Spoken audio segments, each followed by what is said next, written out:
이사야 선지자가 활동하던 시대는 이스라엘이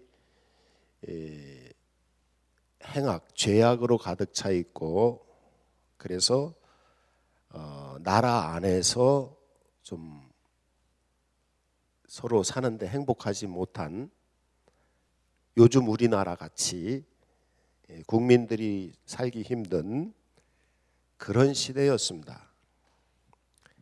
그리고 또 외국에서 이스라엘을 쳐들어와서 실제 전쟁이 있고 그러던 시대였어요.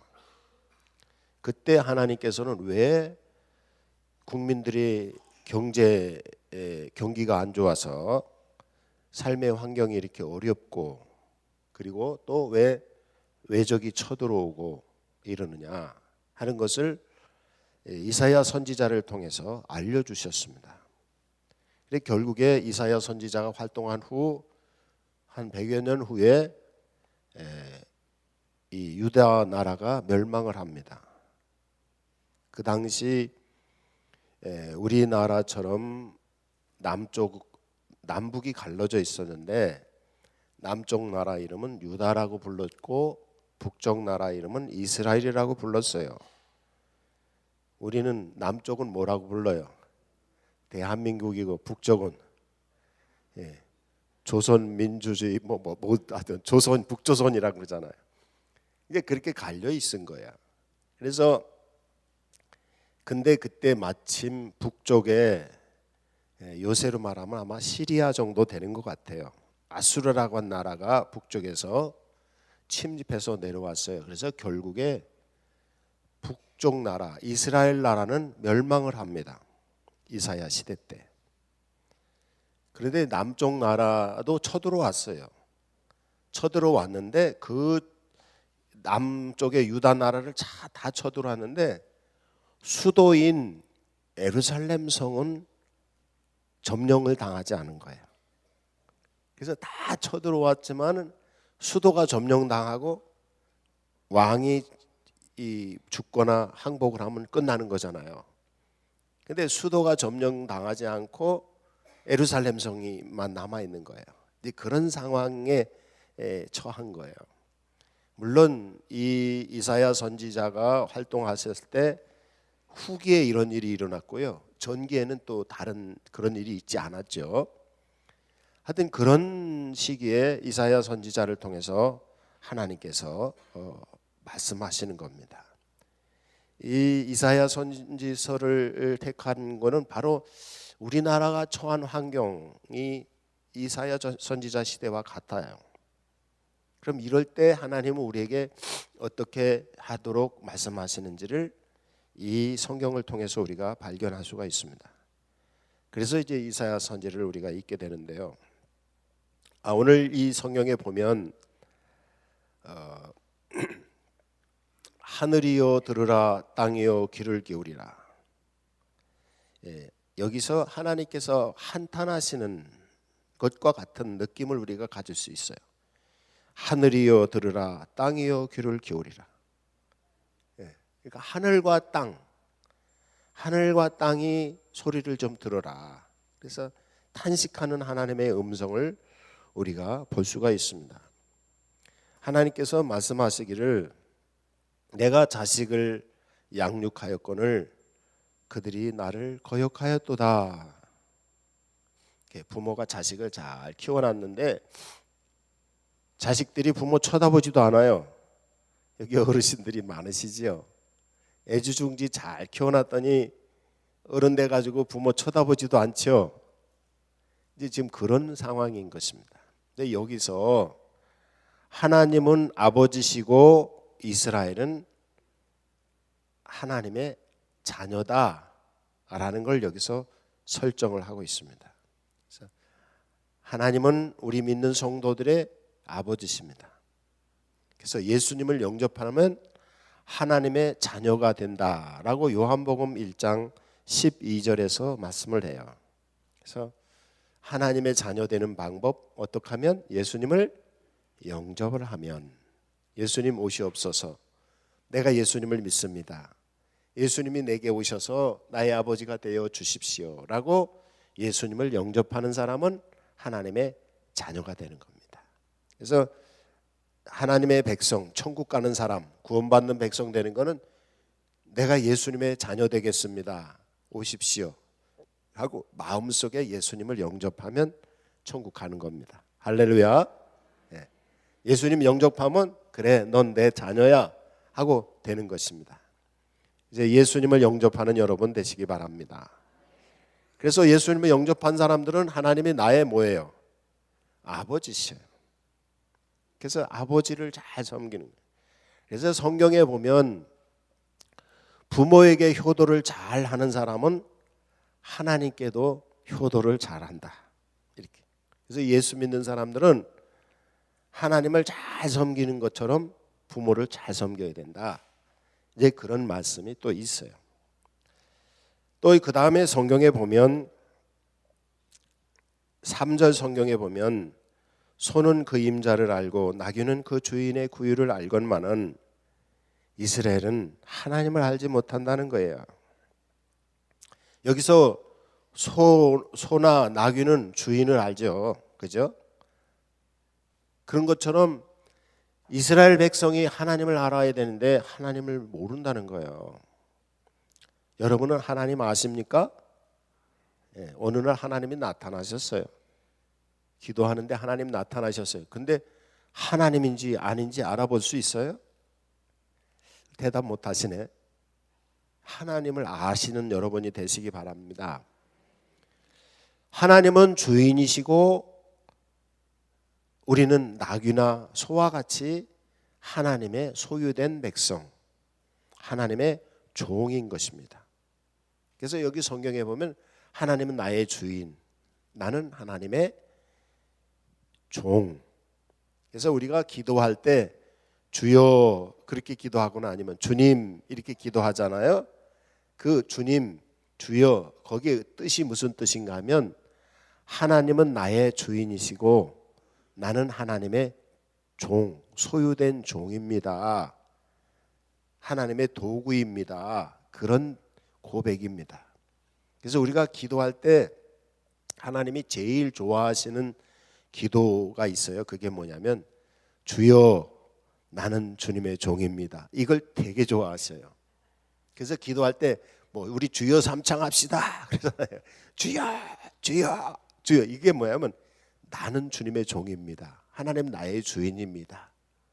하나님이 나를 사용하십시오. 하나님의 뜻대로 살겠습니다. 하나님이 날 사용해서 마음껏 쓰세요. 그런 뜻이 주여라고 하는 말에 다 들어있습니다. 그러니까 기도의 응답에 가장 효력을 발생할 수 있는 것 중에 하나가 뭐냐면 주여라고 말하는 거예요. 혹시 여기 성도들 중에 기도할 때 주여 아니면 주님 이렇게 말 못하시는 분들도 있을지 모르겠어요. 여기 성도들 중에 기도할 때 아버지 그렇게 또 기도 못하시는 분들도 있을지 모르겠어요. 저는 처음 예수 믿었을 때 기도하는데 교회 갔더니 성도들이 아버지 아버지 그러는 거예요. 난 아버지가 따로 있는데 아버지 아버지 그래서 이상하더라고요. 그래서 기도할 때 아버지 소리를 못했어요. 아마 여기도 그런 분이 계실 것 같아요. 근데 이 하나님께 아버지라고 부를 수 있는 그 말이 나올 때가 언제냐면 예수님을 영접하고 내가 하나님의 자녀가 됐다. 하나님은 나의 하나님 아버지시다 라는 것이 믿음이 생길 때 기도할 때 아버지라는 소리가 나와요. 그리고 기도할 때 주여 아니면 주님 이 소리가 안 되더라고요. 근데 그 소리가 언제 나오냐면 하나님은 나의 주인이십니다. 나는 하나님의 종입니다. 하나님이 나의 주권자가 되셔서 나를 다 주관하십니다. 이런 믿음이 생길 때 주여 이렇게 소리가 나오더라고요.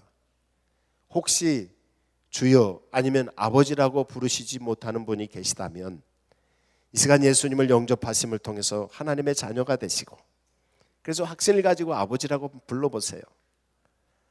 한번 쫓아해 보시겠어요? 하나님 아버지 그렇게 부르시세요. 그 다음에 주여 주님 나는 주의 종입니다. 예, 주님의 소유된 종입니다. 예, 이 고백만 해도 하나님은 기뻐하셔요. 그래서 기도할 때 주여, 보통 믿는 사람들이 놀랄 때 하는 말이 뭐예요? 주여 그러잖아요. 그러니까 기도할 때 가장 간단한 기도 방법이 있는데 그게 뭐냐면 주여, 그러면 그게 다 끝난 거예요. 벌써 하나님이 최고 좋아하시는 말씀이 주여예요. 그래서 기도할 때 주여라고 부르는 것입니다. 그래서 하나님은 나의 주인이시니까 내 모든 걸 책임져 주십니다.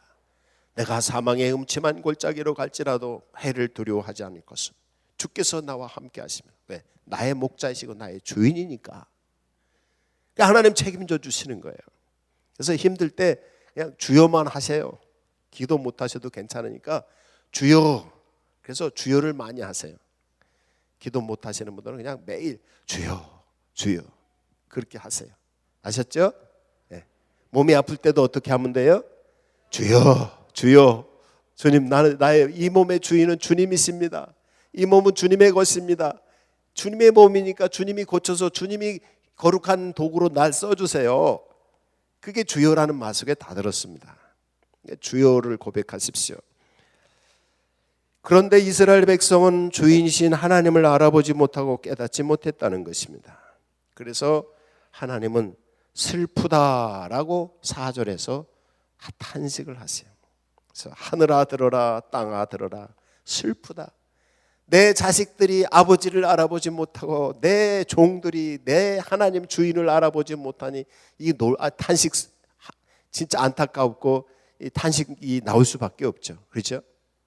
자식이 부모 알아보지 못하고 그리고 종이 주인을 알아보지 못하고 이 탄식을 할 수밖에 없죠. 그래서 하나님이 탄식하면서 이스라엘은 범죄한 나라고 허물진 백성이고 행악의 종자고 부패한 자식이라고 하나님을 버리고 하나님을 멀리 떠났다고.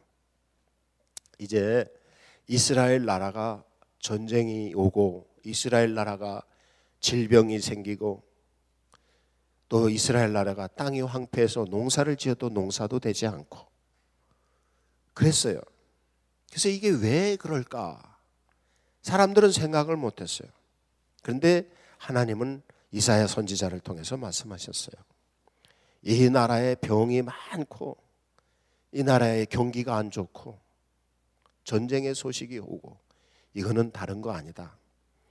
하나님을 가볍게 생각을 해서 하나님을 무시해서 하나님을 버리고 하나님과 상관없이 살기 때문에 하나님이 함께 하지 않기 때문에 이런 거다 라는 것을 이 성경을 통해서 가르쳐 주시는 것입니다.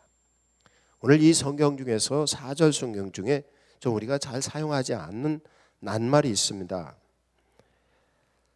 그들이 여호와를 버리며 이스라엘의 거룩하신 이를 만홀히 여겨 멀리하고 물러갔도다. 이 말씀은 너무 문장이 어려운 문장이고 낱말도 만홀히 여긴다라는 말이 있어요. 이거 굉장히 우리 사용하지 않는 말이에요.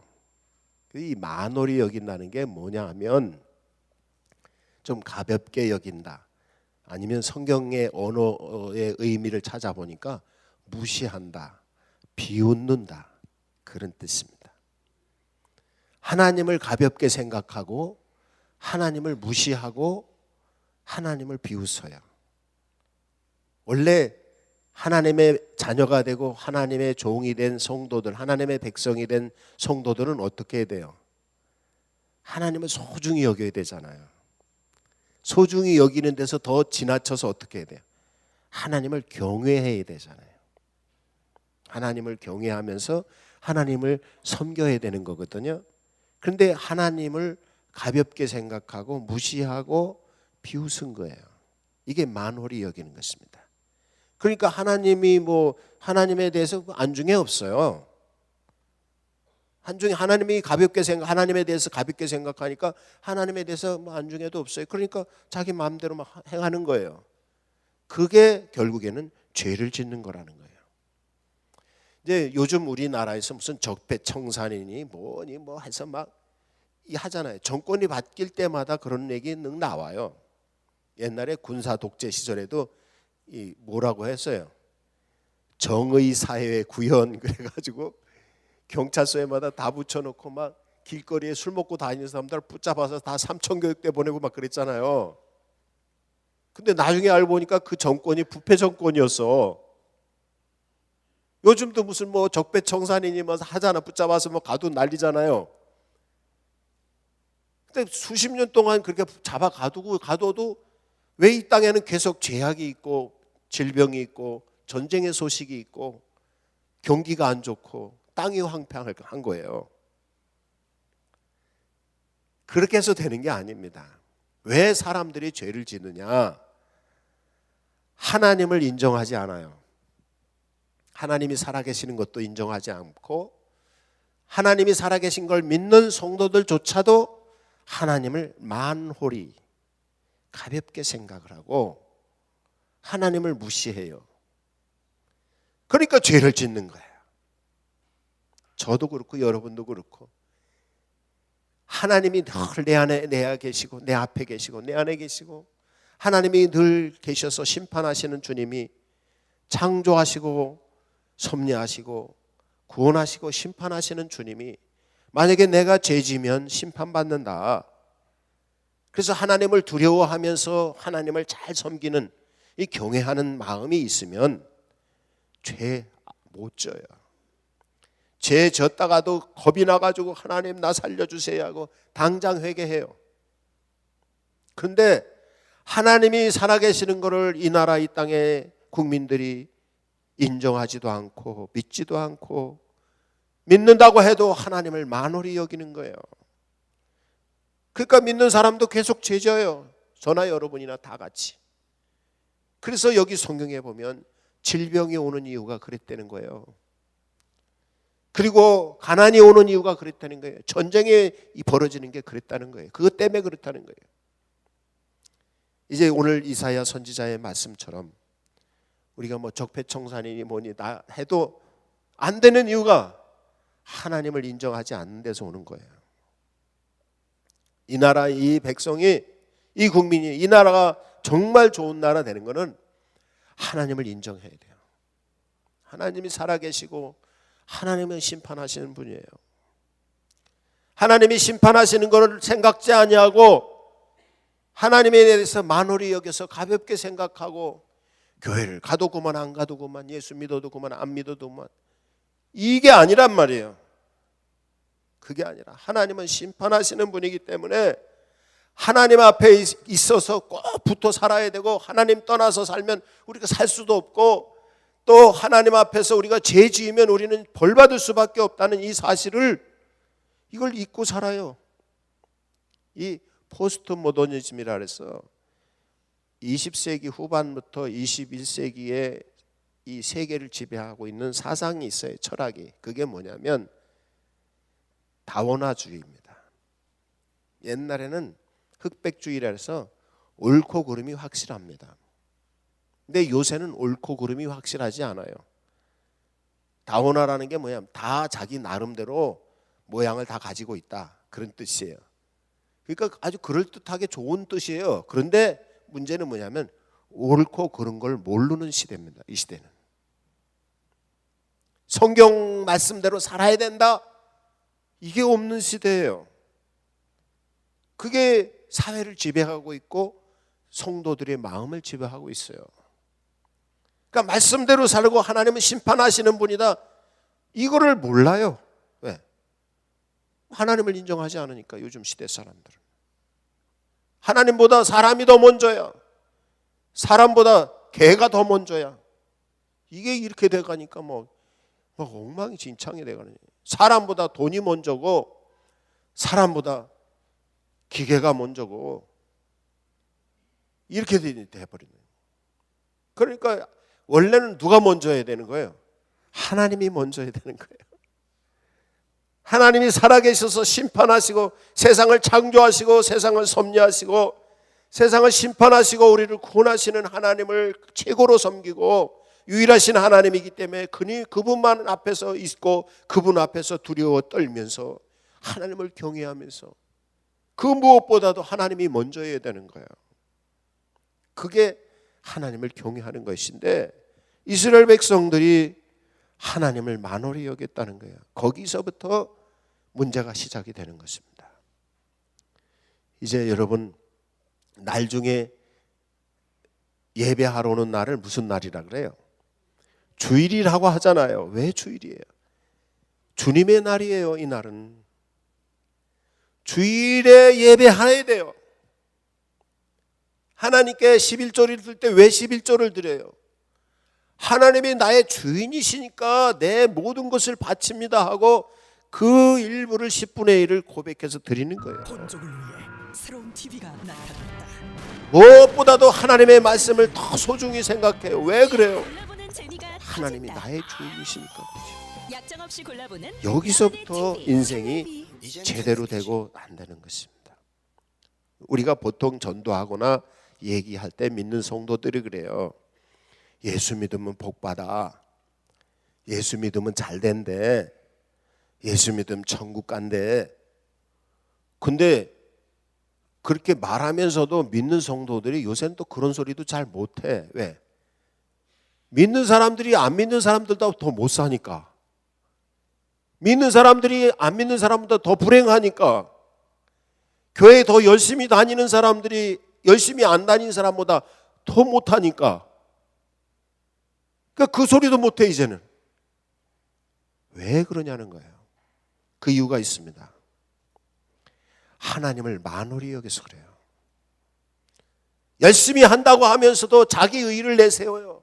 자기를 드러내고 그러다 보니까 하나님을 가볍게 생각하고 하나님을 무시해요.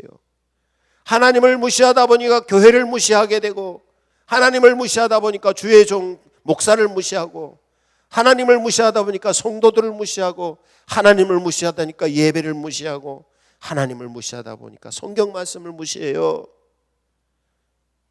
거기서부터 인간은 부패하는 거예요. 그래서 그게 행복할 수 없고 불행할 수밖에 없고 부유할 수 없고 건강할 수 없는 이유가 거기 있다고 오늘 성경은 답하고 있는 것입니다. 그냥 교회만 다니면 무조건 잘 되는 게 아니에요. 하나님이 주인이신데 그 주인을 두려워 떨면서 섬기면서 하나님의 말씀대로 가야 되는 것입니다. 하나님을 만홀히 여기지 마시기 바랍니다. 하나님을 소중하게 생각하기 바랍니다. 하나님은 유일하신 분이고 거룩하신 분이에요. 하나님을 경외하시기 바랍니다. 그래서 하나님을 경외하기 때문에 교회를 경외하는 것이고 하나님을 경외하기 때문에 성경 말씀을 경외하는 것이고 하나님을 경외하기 때문에 목사를 소중하게 생각하고 성도들을 소중하게 생각하고 예배를 소중하게 생각하고 기도 시간을 소중하게 생각하고 하나님께 헌금을 드릴 때도 이걸 하나님 앞에 내가 드리는 마음으로 경외하는 마음으로 드리는 거예요. 그러니까 똑같이 신앙 행위를 하더라도 하나님을 만홀히 여기면서 신앙 행위를 하는 사람과 하나님을 경외하는 마음으로 신앙의 행위를 하는 사람하고는 천지 차이의 결과를 가져옵니다.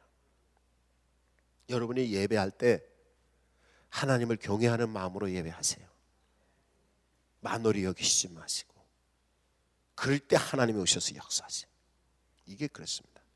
성경 말씀을 대할 때도 하나님을 경외하는 마음으로 설교를 들을 때도 하나님을 경외하는 마음으로 들으신다면 하나님의 은총이 임하는 것입니다.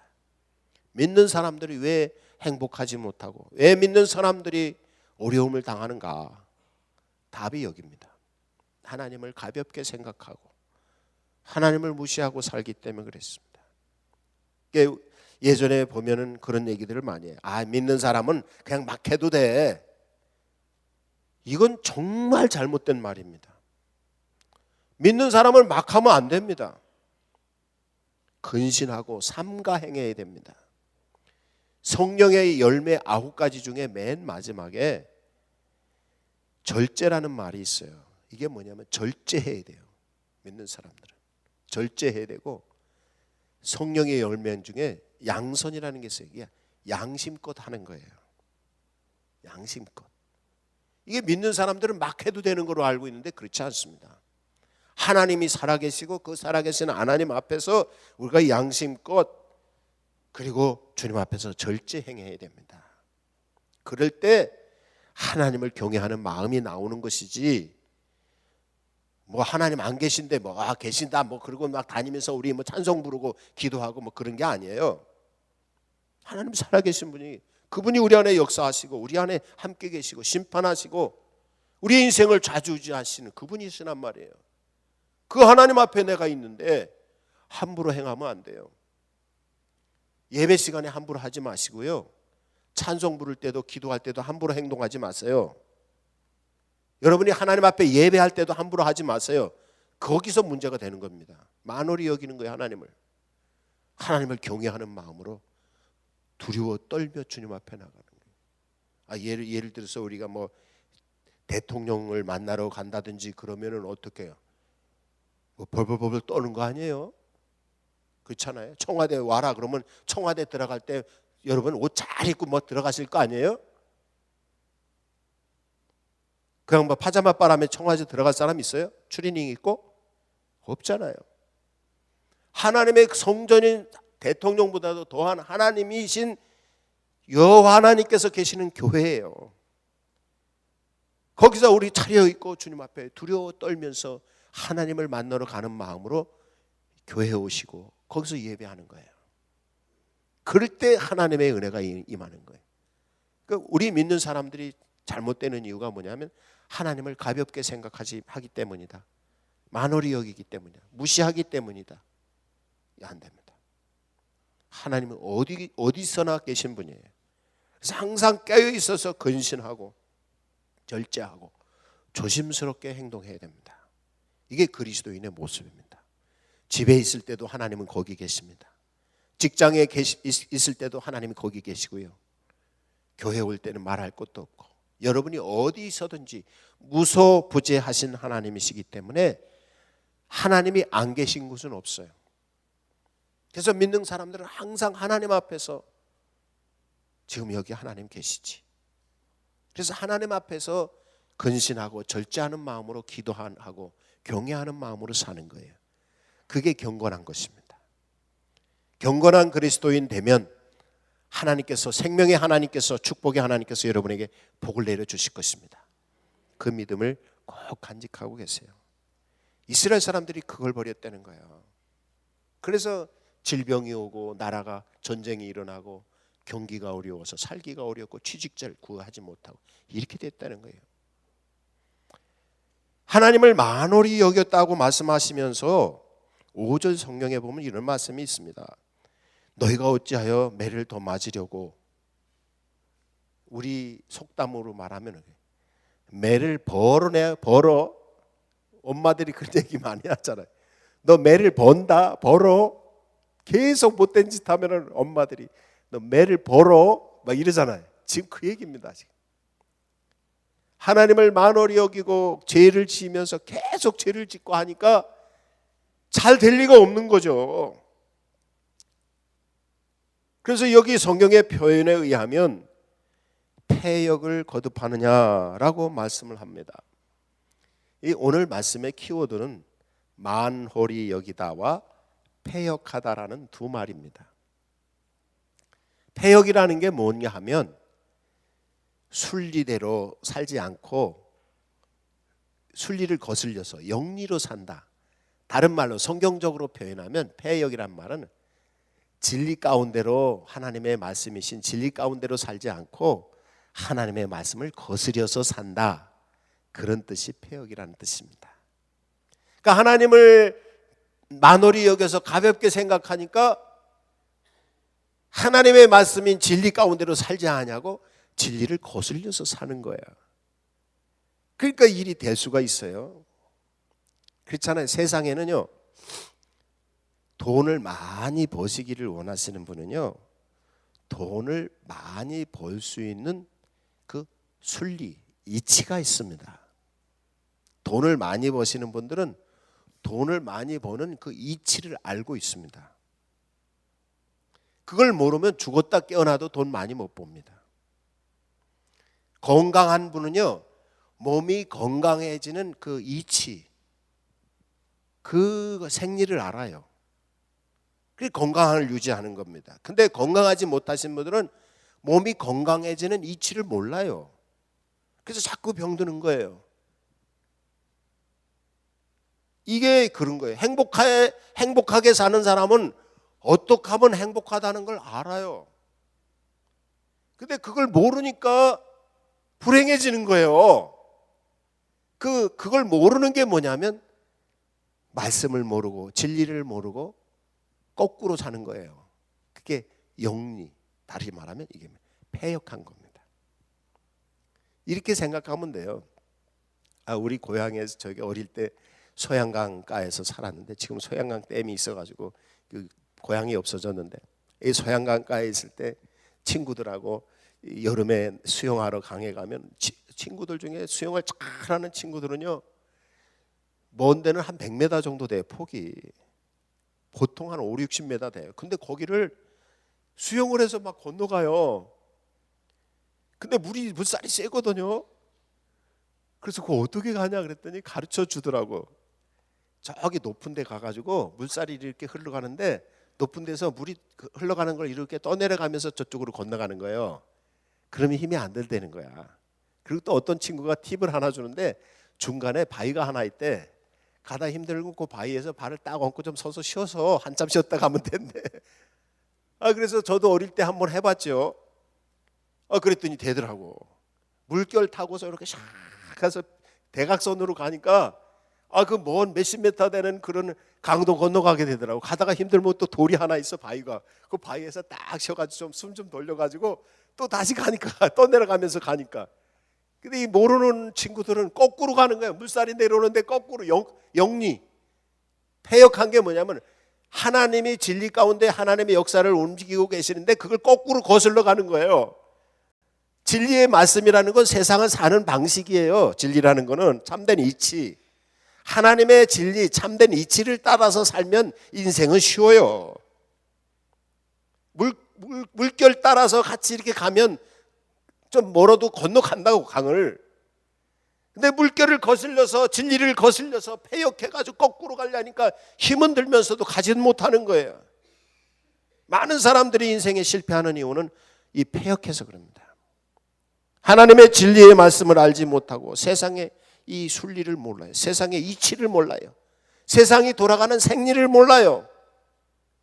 그러니까 그걸 거슬러서 막 악을 쓰고 거슬러서 말씀을 어기고 악을 쓰고 막 어떻게 해보려고 하는데 안 되는 거예요.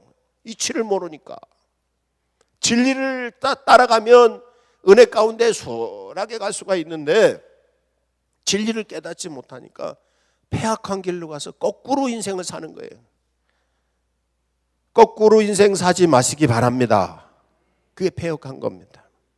그래서 왜 이스라엘 사람들이 머리끝부터 발끝까지 질병을 들어있고 이 얘기는 높은 사람부터 가난한 사람까지 다 병들어 있고 머리가 병들고 마음이 병들고 그러나 마음의 병을 고치지 못하고 머리의 병을 고치지 못하고 육체의 병을 고치지 못하고 땅은 다 황폐해 있었어. 요새로 말하면 땅이 황폐했다는 거 뭐예요?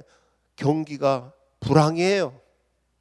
장사도 안 되고 뭐 되는 게 없어요. 취직도 안 되고. 이 성경 말씀을 그냥 보면서 보니까 우리 주변에도 농사 짓지 않는 땅들이 많더라고요. 농사 짓지 않는 땅을 뭐라고 하죠? 황폐한 땅이라고 하잖아요. 땅 사놓고 2개 해놓고선 농사도 안 지어요.